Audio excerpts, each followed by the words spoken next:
आशा भरी नारी, ये TWR इंडिया की प्रस्तुति है। नमस्कार, ट्रांस वर्ल्ड रेडियो के आशा भरी नारी कार्यक्रम में आप सबका स्वागत है। ये एक ऐसा शो है जो हमारे देश में वफादार, दूसरों को प्रेरणा और उम्मीद देने वाली महिलाओं को बढ़ावा देने के लिए समर्पित है। भारत जैसे तेजी से बढ़ते हुए देश में ऐसे समय में जब हर कोई स्त्री और पुरुष से जुड़े हुए कामों पर वाद विवाद कर रहा है, हम आपके लिए एक ऐसा शो लेकर आए हैं जो परमेश्वर के वचन की अनंत सच्चाई को दिखाने और उसे अपने आज के जीवन में लागू करने के लिए जिम्मेदार है। हम इस बात से बहुत ही उत्साहित हैं दोस्तों कि आप हमारे साथ इस यात्रा में शामिल हो सके, जो हमें भारत की आशा भरी नारी होने की उम्मीद देता है। मैं हूं ग्रेस और आज के कार्यक्रम की परिचारिका भी। हमने इस महीने का विषय चुना है आशा। आखिरकार यही हमारी बुलाहट है, क्यों है ना दोस्तों? हमारे लिए शुरुआत करने का इससे बेहतर और कौन सा तरीका हो सकता है कि हम ये सीखें कि हम अपने जीवन में, घरों में और अपने समुदाय में किस तरह से आशा ला सकते हैं। तो फिर ये आशा है क्या?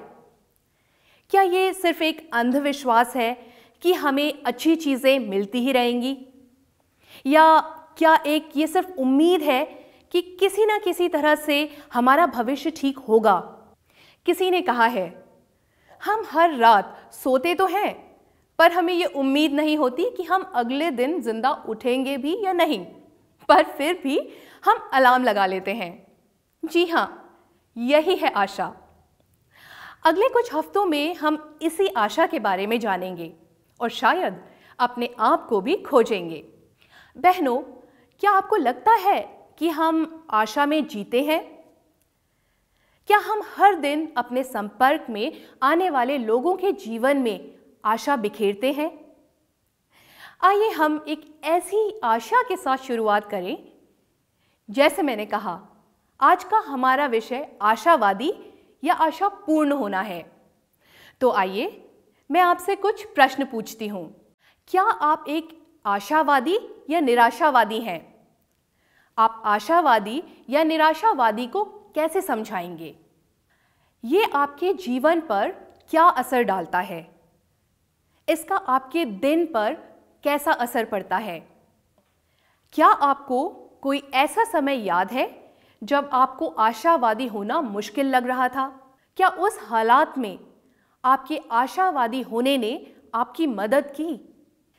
क्या आपके जीवन में ऐसा कोई है जो आपकी मदद करता है, आपको सकारात्मक या नकारात्मक सोचने के लिए प्रेरित करता है? जैसे कि आप इन प्रश्नों के बारे में सोच रहे होंगे, तो आइए मैं आपको कुछ महिलाओं से अवगत कराती हूं जो आपको इन विषय में बताएंगी।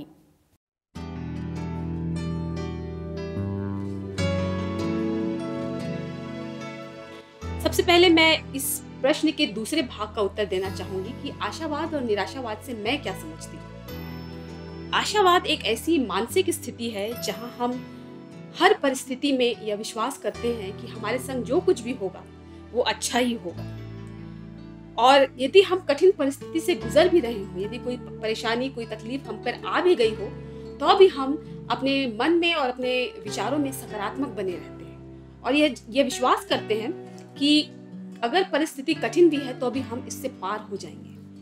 और निराशावाद ठीक इसके विपरीत है, अर्थात एक ऐसी मनोस्थिति जहां व्यक्ति ये विश्वास करने लगता है कि उसके साथ कभी भी कुछ अच्छा नहीं होगा या जो भी होगा बुरा ही होगा, और परेशानी और मुसीबत में सकारात्मक ना होकर के वो पूरी तरीके से नकारात्मक विचारों से घिरा रहता है। दूसरी बात कि क्या मैं आशावादी हूँ या निराशावादी, तो इस प्रश्न का उत्तर मैं ईमानदारी से आप लोगों को दूंगी। मैं कुछ आशावादी भी हूँ और निराशावादी भी हूँ।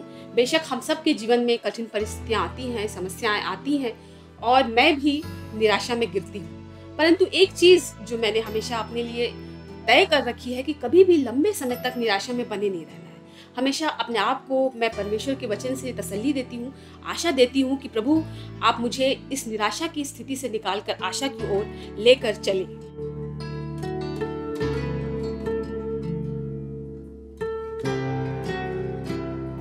आशावादी होना मेरे जीवन में बहुत ही अच्छा असर डालता है, क्योंकि परिस्थितियां हमेशा ही एक जैसी नहीं रहती है। बुरी भी होती हैं, भली भी होती हैं, उतार चढ़ाव तो जीवन में चलते ही हैं। लेकिन आशावादी रहने से हम सारी परिस्थितियों पर विजय प्राप्त कर सकते हैं और अपने जीवन को आनंद के साथ, शांति के साथ बिता सकते हैं। इसका मेरे जीवन पर बहुत ही अच्छा असर पड़ता है और मैं हर परिस्थिति में स्थिर रह सकती हूँ।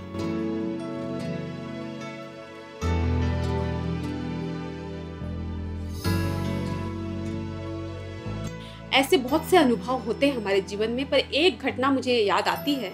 जब मेरे बेटे का जन्म हुआ, उन दिनों में हम विदेश में थे और हमारे साथ कोई भी नहीं था और हम लोग पूरी कोशिश कर रहे थे कि कोई घर से पहुंच सके। हम लोग काफ़ी प्रार्थना करें, कोशिश करें, दुआ की, लेकिन ऐसी परिस्थिति बन गई कि इस कठिन परिस्थिति में कोई हमारे तक आ ना सका। और मैं इस बात से बहुत निराश हुई कि प्रभु, मैंने इतनी प्रार्थना आपसे की, परंतु आपने इस कठिन परिस्थिति में हमारे लिए कोई सहायता नहीं भेजी। लेकिन मैं इस बात के लिए भी प्रभु का धन्यवाद करती हूँ कि निरंतर उसने अपने वचन से मुझे तसल्ली दी और मुझे ये आशा देता रहा कि चाहे कोई आए या ना आए, मैं तेरे साथ हूँ। और मैं खुश हूँ कि मैंने अपने आप को निराशा में गिरने नहीं दिया। निराशा हुई, परंतु मैंने तसल्ली परमेश्वर से पाई और निराशा से निकलकर मैं आशा की ओर गई।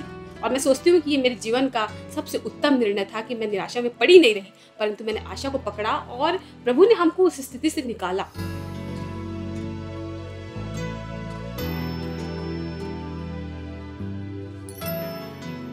मेरे जीवन में सबसे पहले तो मैं कहूँगी कि परमेश्वर पिता मेरे महान सहायक हैं।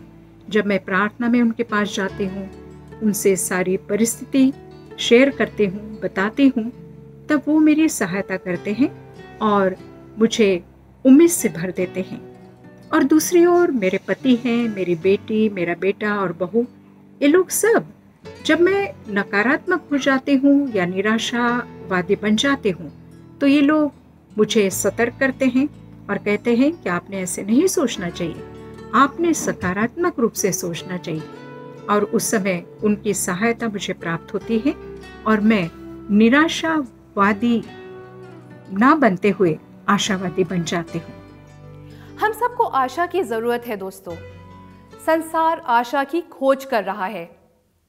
हर कोई किसी न किसी चीज की तलाश में है जिस पर वो अपनी पकड़ बना सके और जो उन्हें ये महसूस कराए कि सब कुछ ठीक हो जाएगा, कि कल आज से बेहतर होगा, कि भले ही हम गिर गए हैं फिर भी उठेंगे, कि रात के बाद सुबह फिर से आएगी।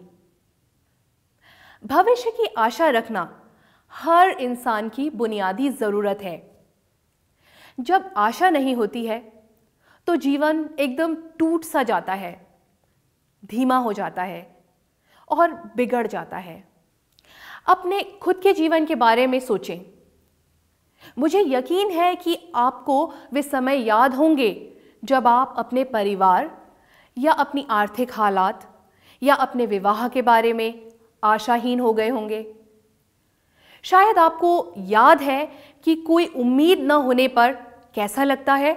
मुझे अभी भी अपने जीवन का घोर निराशा का समय याद है जब मैं पूर्ण रूप से टूट गई थी, पर परमेश्वर ने मुझे संभाला क्योंकि मेरे पास आशा थी। कभी कभी आशा ही एकमात्र ऐसी चीज होती है दोस्तों जो हमें कठिन समय से निकाल लेती है। सभी के पास दोस्तों का साथ और शुभ चिंतकों का प्रोत्साहन नहीं होता है। हमें इस बात का ध्यान रखना चाहिए। इस एहसास के साथ आगे बढ़ने के लिए कि चीज़ें बेहतर हो जाएंगी, उनके पास केवल आशा ही रह जाती है। आमतौर पर इसके बारे में आशा को कुछ अनिश्चितता होती है। इससे मेरा क्या मतलब है?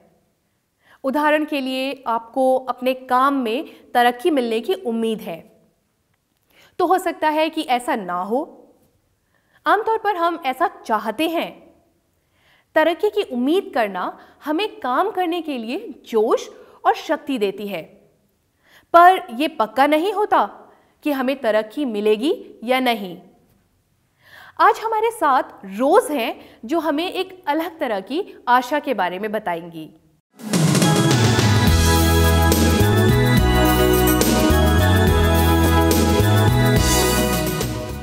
धन्यवाद ग्रेस, इस शो में बुलाने के लिए मुझे आपका बहुत धन्यवाद और मैं बहुत आभारी हूँ।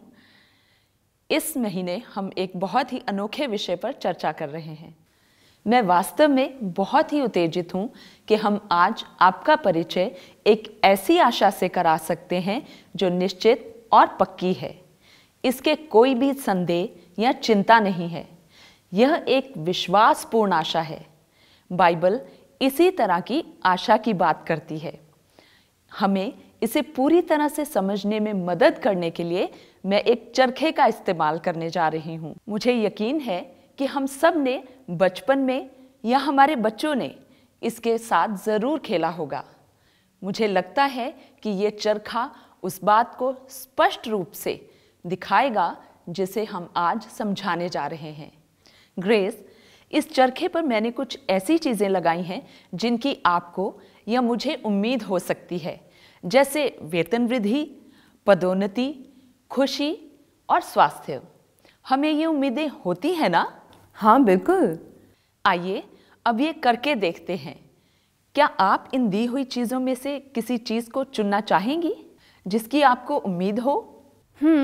ओके रोज, मैं खुशी को चुनती हूँ।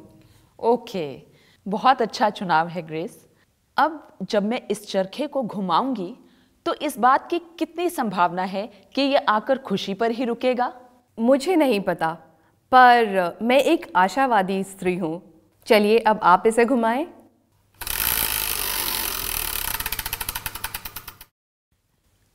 ओह ग्रेस, ये स्वास्थ्य पर रुका है। यही हमारी आशा है, अनिश्चित।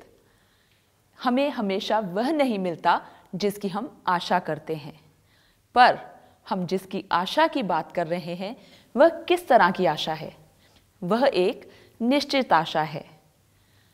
कैसे? भजन संहिता 42 का 11 में लिखा है, हे मेरे प्राण, तू क्यों निराश है? भीतर ही भीतर तू क्यों व्याकुल है? परमेश्वर पर आस लगाए रख। दोस्तों, यह बाइबल की आशा है और बाइबल की यह आशा खुद को हालात या कुछ होने की संभावना के साथ नहीं जोड़ती। बाइबल की आशा एक अच्छे और कभी ना बदलने वाले परमेश्वर के साथ बंधी है। यह आशा कुछ अच्छा होने की इच्छा मात्र नहीं है। यह उस परमेश्वर में भरोसा है जिसका हमारे साथ होने वाली हर चीज पर मजबूत नियंत्रण है। इसलिए ये हालातों में अंधविश्वास के बजाय परमेश्वर पर भरोसा है। ठीक है, आइए अब हम देखेंगे कि जब हमारी आशा हालातों में नहीं परंतु परमेश्वर में है तो यह कैसी लगती है। मैं तो पहले से ही कह सकती हूँ कि इसमें मेरी संभावनाएं बहुत ही बेहतर हैं।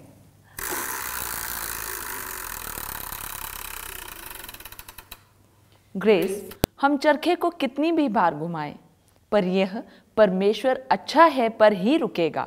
ये कितनी अच्छी बात है रोज, पर इसका ये मतलब नहीं कि हमारे साथ कभी भी कुछ बुरा नहीं होगा या गलत नहीं होगा।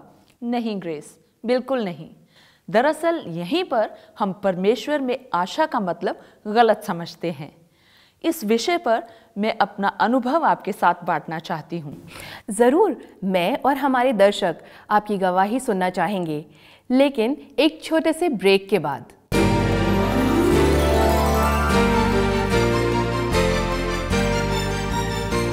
आशा भरी नारी, ये TWR इंडिया की प्रस्तुति है। दोस्तों, कार्यक्रम में एक बार आपका फिर से स्वागत है। आइए हम सुने रोज की गवाही। धन्यवाद ग्रेस। मैं परमेश्वर का धन्यवाद देती हूँ कि परमेश्वर ने हमें अपने गवाह बना के खड़ा किया है। और इस पैंडेमिक में हम सब जानते हैं कि ये समय सबके लिए बहुत मुश्किल है और ये समय मेरे लिए भी बहुत कठिनाई भरा रहा। इस समय में मैं मेरे पति, मेरा बेटा और मेरे फादर इन लॉ, हम लोग भी कोविड पॉजिटिव पाए गए। ओह, और मेरी बेटी वो नेगेटिव पाई गई, उसके लिए परमेश्वर को धन्यवाद देती हूँ। और ये समय बहुत कठिन था क्योंकि मेरे हस्बैंड को सबसे पहले फीवर स्टार्ट हुआ और जैसा हम सुनते हैं कि इसमें सूखी खांसी होती है, पर मेरे हस्बैंड को प्रोडक्टिव कफ था। तो डॉक्टर से कंसल्ट हम लोग करते रहे। तकरीबन 1 सप्ताह हो गया, उनका बुखार नहीं उतर रहा था। डॉक्टर ने एडवाइस किया कोविड टेस्ट के लिए, पर उससे पहले ही हम लोगों ने चेस्ट एक्सरे करवाया और उसमें कुछ प्रॉब्लम दिखाई दी। ओके। और नेक्स्ट डे जब हम लोगों ने टेस्ट करवाया, उसी शाम को मेरे हस्बैंड की तबीयत और ज़्यादा बिगड़ गई। जब मैंने उनका सैचुरेशन चेक किया तो उनका ऑक्सीजन लेवल बहुत कम था। ओह, कितना था? तकरीबन 60, जो बहुत कम था। उसी समय मैं अपने हस्बैंड को हॉस्पिटल लेकर गई और इमरजेंसी में उनको हॉस्पिटलाइज किया गया। और मैं परमेश्वर को धन्यवाद देती हूँ, जैसा हम सुनते हैं कि कहीं पर भी बेड्स अवेलेबल नहीं हैं। और परमेश्वर का अनुग्रह हुआ, उसने सारे रास्तों को खोला और कहीं पर भी हमें कोई परेशानी नहीं आई और मेरे हस्बैंड को हॉस्पिटलाइज किया गया। और नेक्स्ट डे उनका जो ऑक्सीजन लेवल था वो 60 से 30 आ गया। ओह, ये तो बहुत ही कम है। बिल्कुल, बहुत ज़्यादा परेशान थी मैं उस समय में। और डॉक्टर ने एकदम से बोला कि उनको वेंटिलेटर सपोर्ट देना पड़ेगा। जब वेंटिलेटर लगाया उसके बाद मैं बहुत रोई, परमेश्वर से प्रार्थना की और जहाँ तक संभव था मैंने जितने प्रेयर ग्रुप्स थे, जितने प्रेयर वॉरियर्स थे, उन सबको प्रार्थना के लिए बोला। और सबसे बड़ी बात कि इस समय में हमारे अपने हमारे साथ आके खड़े नहीं हो सकते थे, पर मैं परमेश्वर को धन्यवाद देती हूँ कि परमेश्वर हमेशा मेरे साथ खड़ा रहा, क्योंकि वो हमें कभी भी छोड़ता नहीं और कभी त्यागता नहीं है। बिल्कुल सही। और उससे अगले दिन मैं अपने बाकी परिवार को लेके टेस्ट के लिए गई और उसकी रिपोर्ट से हमें पता चला कि मैं, मेरे फादर इन लॉ, मेरा बेटा, हम तीनों पॉजिटिव हैं। ओह। और उस समय में मेरी बेटी नेगेटिव है और मुझे मेरी बेटी को मुझसे अलग करना पड़ा। उस समय में परमेश्वर ने ऐसे लोगों को खड़ा कर दिया जो हमें हर तरह से, जहाँ से भी संभव था, हमें मदद करने के लिए तैयार थे। मेरे जो कलीसिया के भाई बहन, उन्होंने हमें बहुत सपोर्ट किया और मेरी बेटी को भी अपने पास रखा और मेरी बेटी को परमेश्वर ने संभाला। और इन दिनों में जब मेरे हस्बैंड वेंटिलेटर पर थे, उस समय में डॉक्टर ने मुझे बुलाया और मुझे कोई होप नहीं दी। और ग्रेस, यहीं पर मैं समझ पाई कि आशापूर्ण और आशावादी में क्या अंतर है। परमेश्वर ही हमारी आशा है, उसके बिना हम कुछ भी नहीं कर सकते हैं। जब हम निराश हो जाते हैं तो वही हमारी एकमात्र आशा है। बिल्कुल। डॉक्टर्स ने मुझे बिल्कुल स्पष्ट शब्दों में कहा कि मेरे हस्बैंड के बचने की उम्मीद बहुत कम है, वो अपना बेस्ट कर रहे हैं। और मैं उस समय में निराश थी, पर कुछ समय बाद मेरे दिल में वो आशा जगी और मैंने प्रार्थना करना शुरू किया। और अगले ही दिन से मैंने अपने हस्बैंड की सेहत में सुधार का समाचार सुना और मैं इतना खुश हो गई, मैंने उसी समय परमेश्वर को धन्यवाद दिया। हम कितना भी आशावादी हो जाएं, पर फिर भी कहीं ना कहीं हमारे हृदय में निराशा आ जाती है। पर जब हम परमेश्वर में बने रहते हैं तो वो आशा कभी भी हमारे हृदय से जाती नहीं। बिल्कुल ठीक कहा रोज। इसी तरह से परमेश्वर ने मुझे इस पैंडेमिक में मेरे परिवार को भी आशीषित किया और आशावादी और आशापूर्ण में अंतर समझने को दिया। और इसके बाद मैं और मेरा पूरा परिवार, हम कोविड नेगेटिव पाए गए और मेरे पति बिल्कुल स्वस्थ होके 2 सप्ताह के बाद वो घर लौटे। और मैं परमेश्वर को सारी महिमा देती हूँ कि किस तरह से परमेश्वर ने मेरे परिवार पर अनुग्रह किया है।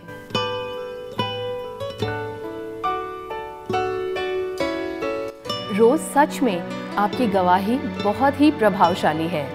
और दोस्तों, हमें भी इनकी गवाही से ये सीखना है कि हमें भी अपनी आशा परमेश्वर पर ही बनाए रखनी है। अगर आप आशा भरी नारी बनना चाहती हैं तो आप अपनी बाइबल में इन पदों पर भी निशान लगा सकते हैं। ग्रेस, क्या आप मेरे लिए रोमियो 8 का 28 और 29 पढ़ेंगी? हाँ बिल्कुल। रोमियो 8 उसका 28 और 29 में इस प्रकार लिखा है, और हम जानते हैं कि जो लोग परमेश्वर से प्रेम रखते हैं उनके लिए वो सब बातों के द्वारा भलाई को उत्पन्न करता है, अर्थात उन्हीं के लिए जो उसके अभिप्राय के अनुसार बुलाए गए हैं। क्योंकि जिनके विषय में उसे पूर्व ज्ञान था उसने उन्हें पहले से ही ठहराया भी कि वे उसके पुत्र के स्वरूप हो जाएं, जिससे कि वो बहुत से भाइयों में पहलौटा ठहरे।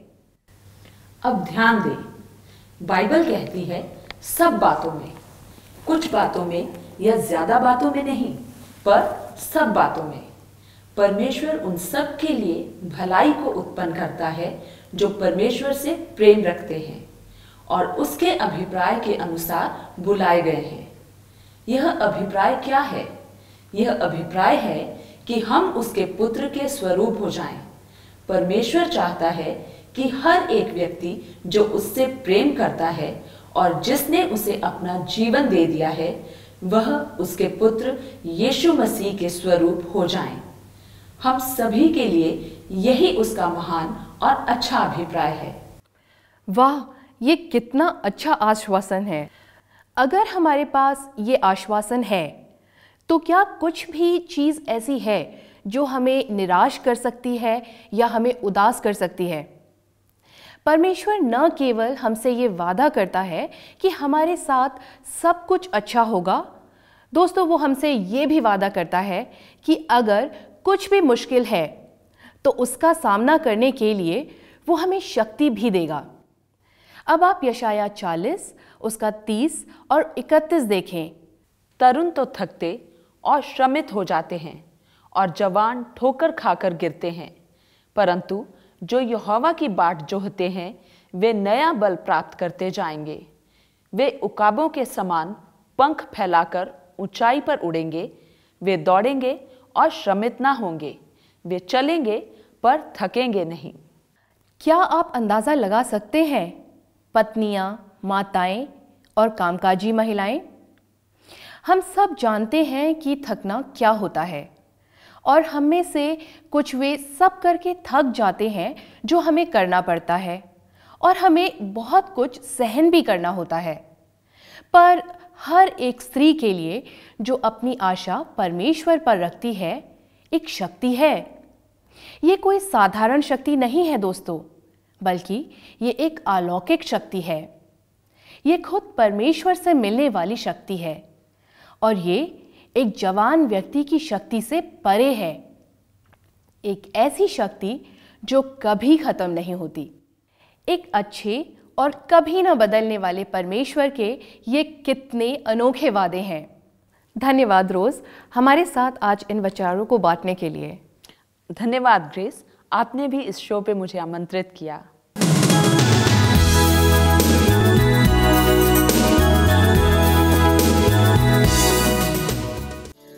तो प्रिय दर्शकों, आज हमारे साथ जो कुछ भी हो रहा है हम आशा कर सकते हैं और हमें यकीन हो सकता है कि केवल चीज़ें बेहतर ही नहीं होंगी, परंतु हमारा अच्छा परमेश्वर यीशु मसीह हर उस चीज़ पर काबू रखता है जो हमारे साथ होती हैं।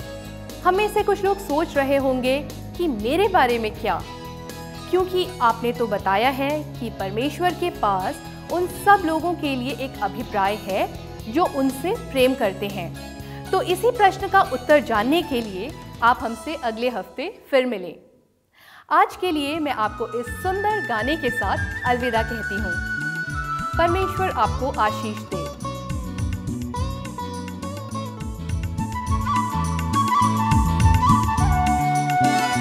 यीशु प्यारे आँखों के तारे, यीशु प्यारे आँखों के तारे, धोए तूने पाप हमारे। यीशु प्यारे आँखों के तारे, यीशु प्यारे आँखों के तारे।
यीशु प्यारे, यीशु प्यारे, यीशु प्यारे।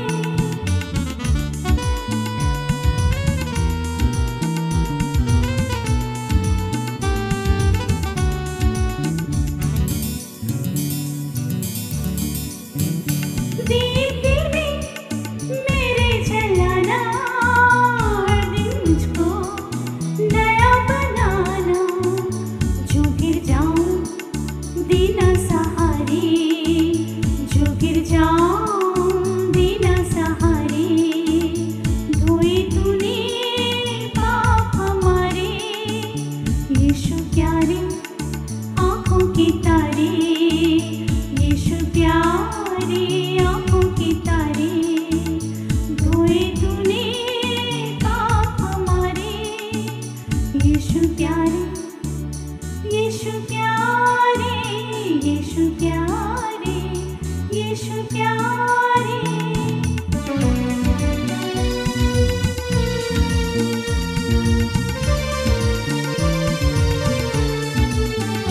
तेरा आनंद मन में भर जाए, गीत तेरे सुबह सुनाए। वही जीवन से प्रेम की धारे, वही जीवन से प्रेम की धारे। धोए तूने पाप हमारे।